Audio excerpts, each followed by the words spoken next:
Good afternoon, Jess. How are you doing? Very well, Bjorn. Thank you so much for inviting me and looking forward to this conversation. Yeah, absolutely. So, Jess, you're from Zoom, but originally you're from Workvivo, right? Yes, so very lucky to be part of Workvivo, obviously, which is also part of the Zoom family. Workvivo was acquired just over a year ago, and look, it's been amazing to, I think, really focus on employee experience, being the kind of leading employee experience platform, especially inside of the wider Zoom ecosystem and how that grows out. The value that we're bringing customers, partners globally. Yeah, perfect. Because Workvivo, as you say, is an employee experience platform. For first-time listeners or viewers, I would like to explain a little bit more about that. Workvivo is like the Facebook, but to replace intranets in companies. Do I say that right? I think there's lots of different ways to describe it because we do lots of different things. Um, so look, WorkVivo is an employee experience platform. It's the single place, the single application which connects every single employee in the organization, regardless of if they are an executive or their first day and they are working in a retail store. WorkVivo becomes that kind of common kind of application technology across every employee. There's three main functions to WorkVivo. It's communication, engagement, and then digital workplace. As it relates to communication, this is trying to change the way that information flows within an organization. Going from maybe something more traditional like top-down communication from executives to the rest of the organization to something a bit more familiar in 2024, a bit more bidirectional, a bit more bottom up as it relates to how information is shared and consumed. We then look at engagement. This is things like the ability to survey, get feedback from employees across the organization, to recognize them, to attach information, news articles to company values. So there's something that are lived in the business, not just something that's written on the wall and forgotten about. And then we have things like digital workplace. So accessing documentation, accessing things like pay slips, being able to get the information, the necessary documentation to more effectively do your job, again, in whatever guise that may be. Okay. Um, the reason I wanted to have this conversation with you is to share a little bit of our experience at DEKOM. So we are a past or former user of Workplace by Meta, also known as Facebook. So we already have a corporate social network since 2015 or so. And since we had that, Workplace wasn't the first thing we used. We had another platform. And we saw more and more people engaging employees that would normally not engage. So we discovered it's a lot more inclusive. It's a way of attracting every employee in every process of the organization. And it's not just about sharing company values or something like that. It's also to share just normal important news, what's going on in the company, product updates. So we have a section where we update products and marketing info. There's a new price list available. So this is all just normal company information. But then, for example, there is someone's birthday or someone is sharing an anniversary, 5 years in the company or 10 years in the company. So we give some shout outs and things like that. So we felt that interaction became a lot more inclusive across all layers in the organization. And this was very crucial for us. So when we shut down the first intranet that we had, that was our social workplace, we really felt like, wow, how could we ever have lived without this? So then we found Workplace by Meta. We implemented that and we test derived it. We tested it and we did some really essential workshops with different people. And then came the news that Workvivo was acquired by Zoom. And for us as a Zoom partner, it was really important to migrate to this situation and to this new platform, even though we already had it and we were familiar with it. But Workvivo is a product of Zoom now, and we don't sell Workplace, we don't sell Facebook, but we do sell Zoom and its components and daughter companies. So for us, it was a very good opportunity jumping into Workvivo. So we did a migration from Workplace to Workvivo that took about 1 or 2 months. And now all employees are on Workvivo.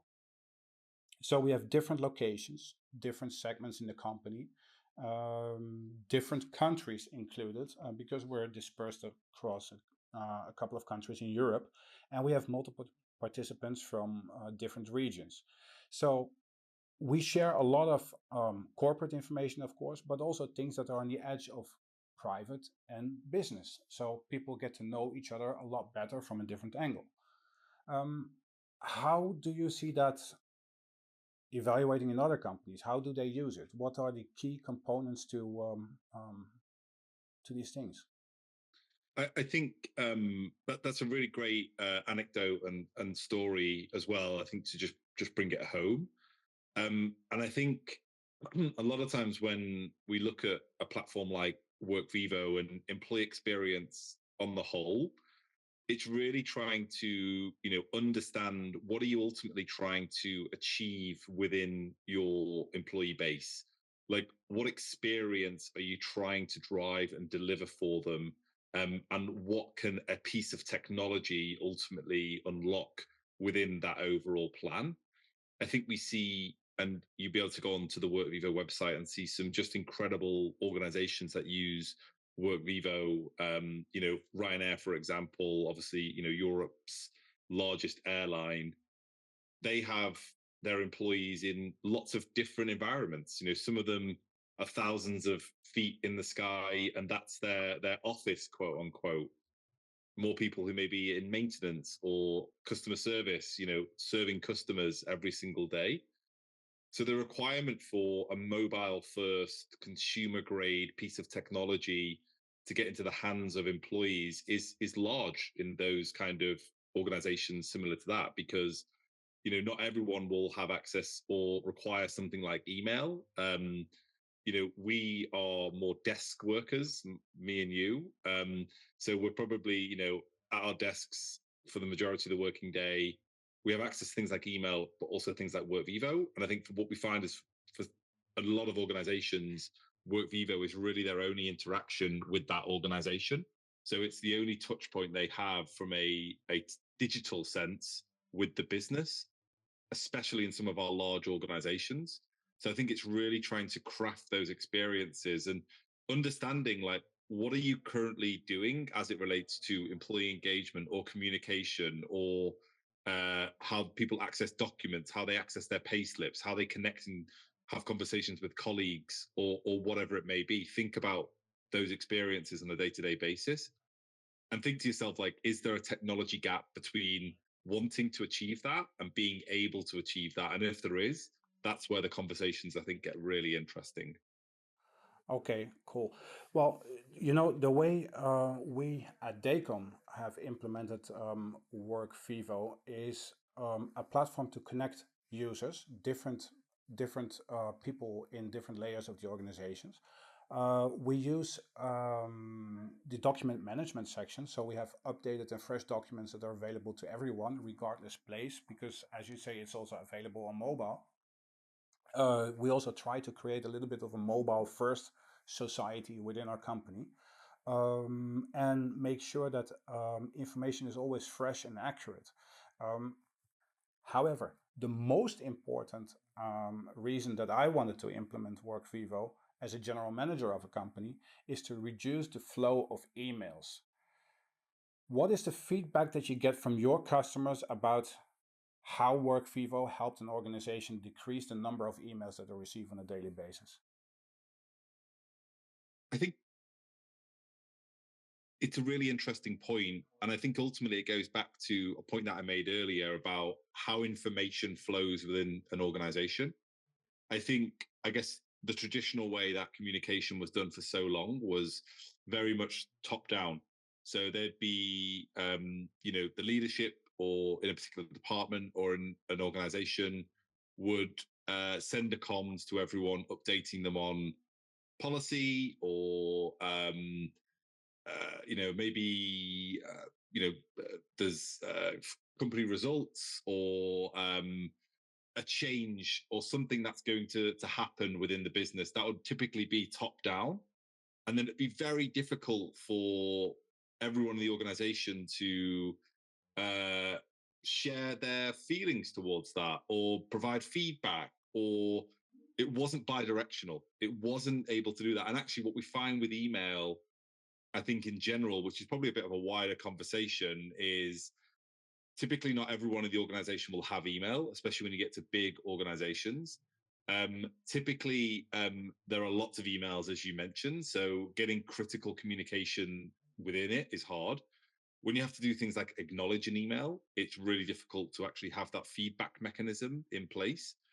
And if you think about in our personal lives, the way that we consume information, content, we're very used to, I guess, the activity feed nature of something like Workvivo, because it allows you to not only see information, we also have the ability to acknowledge information and have a prompt to go, do you acknowledge this? Do you accept? We have the ability to comment or like or react to particular bits of news. And it also becomes a bit more static. So you and, can and, also and you have see, polls, so you can measure yeah, what, how do they like, how do they appreciate a certain fact that is being distributed. exactly. So I think it's more about reducing emails one thing, but I think actually, I think the way that we communicate, there's definitely a place for email. There's a place for Zoom team chat. There's also a place for Workvivo, and it's being very clear in your organization, like what potentially each of those ways of sharing information are utilized and used, and they don't overlap. So it becomes really clear where to find information. I understand. Okay, and so we have different communication tools, but for us, Workvivo now integrates in Zoom. So if we open our Zoom panel, we see Zoom calling and Zoom contact center, and we see chat and video conferencing, but we also see Workvivo. So it's an integrated application in the Zoom platform. That's for every user across our organization. What is really important is that we can now distinguish between mail, which is for sending documents to one individual or to a number of people, to send work orders or to send some confirmations. We really try to educate people in when they should use mail, when they should escalate to a video call, and when they should put things in the chat, and when to use a corporate social network. So this is a kind of introduction that we got and part of a course and learning. um, is also something that I wanted to comment on. When we onboarded with Workvivo, we got a number of sessions with the people inside Workvivo. And Jazz, I would like you to tell why that onboarding is so important and what we actually have done in those sessions. Can you elaborate a little bit on that one? Yeah. Look, I think I say I'm biased, but the Workvivo technology is incredible. There's lots of rich features. There's lots of different use cases that we could go through in terms of how it has impacted organizations of all different shapes and sizes in every corner of the globe. But actually, one of the most important things, as I think for every piece of technology, is the implementation process. Like, how is that introduced into your organization? How is it communicated with the employees about what it's going to unlock for them and how it should be used? And how are you ensuring that the right people across your organization are downloading the application, logging in, getting access to Workvivo, whichever three of them or all three of them correctly? And I think it's important to It's with ourselves or with our partners who deliver these kind of services. I think it's really important to make sure that you're not just it's not a piece of technology that you kind of buy and you switch on and everyone is straight on there and they understand how to use it. No, it It requires does. some discipline and it requires serious onboarding. Exactly. And I think you say serious. As you mentioned, you went from one platform to another platform in let's say 6 weeks, right? 1 or 2 months, you said, let's say 6 weeks. That's a relatively short time frame to go from one to the other, and kind of, continue working. And I think what we're trying to do is to make sure that, people um who buy Workvivo, who understand the value, who position it inside their organization as something that's really going to be a change for good, see that value, and they aren't just signing and then churning because they're not getting the experience they want. We have a 95+% keep rate on the platform, and that's what we want to have is people who buy Workvivo and use it and see the value every single moment of the day. I understand. Okay, so I can indeed acknowledge we went through the onboarding phase, which was between 6 and 8 weeks. We assigned a couple of heroes, so like super users who were involved in the team, being involved on a daily or weekly basis to make this transition happening. It was quite good. It was so incredibly professional. There were multiple people from Workvivo involved, and they were helping us to understand what is different from one platform to the other platform and how we could digitalize certain workflows that have previously been analog or email only, for example. So that was a really great experience. It took about 6 to 8 weeks. Like I mentioned, there were multiple people involved, both from our side as from Workvivo side. So that was a great session of onboarding. And it helped us to migrate from um, Workplace to Workvivo. Now, the recent news that came to us is that Meta is shutting down on Workplace. So people that are using Workplace, which is a competitive environment to Workvivo, are without a product currently. Well, they're not without a current product. They're without future upgrades to this system, and they cannot continue using that service. So, what has Workvivo done to mitigate that? It's a great point, and I think the key to mention here is for a lot of workplace customers currently, excluding yourself because you've already made that transition.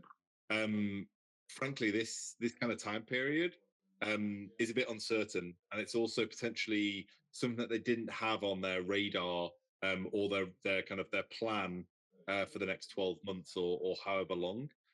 I think our priority is to make sure that organizations who have workplace, um, who want to continue with an employee experience platform and are working with Workvivo, we make that transition as smooth as possible. We make sure that they're able to go from one platform to the other, with as little friction as possible, to make sure that they can still continue, doing great work that they were doing previously, or inside of their communications or their employee experience or kind of whatever organization they are. So you've been through that migration process, and you said within 6 to 8 weeks you were back on a platform. So you could probably talk to this better than even I could. But I think our key is to make sure that for any workplace customers out there right now, that they see Workvivo, they see the value, they see where it's better than Meta, where there's new things that they can do that they couldn't do previously, and I think we make sure that that journey becomes really seamless for them, because the ethos of what we're trying to do here is just to create incredible employee experience for everyone. And I think when they have a conversation with us, they'll see that as it relates to onboarding, as it relates to implementation, the technology. I think it all comes together as something that's really a net positive for them. Great. Well, Jazz, I want to thank you for the information, and I want to tell to my customers that Workvivo is a great platform to really engage in employee experience to make everything in a company or an organization inclusive, and that is one of the best um, digital improvements that we have done to our own organization, and I encourage other people to jump on Workvivo as well. So we'll provide some information on how to jump onto Workvivo, perhaps get some demos and some more information, and also see why smaller companies like DEKOM or larger companies like you mentioned Ryanair are becoming more successful using a product like Workvivo. I really would like to thank you for your time today, Jazz, and talk to you soon. Thank you so much. Yeah, thank you very much. And yeah, speak to you very soon. Really enjoyed it. Thanks, everyone.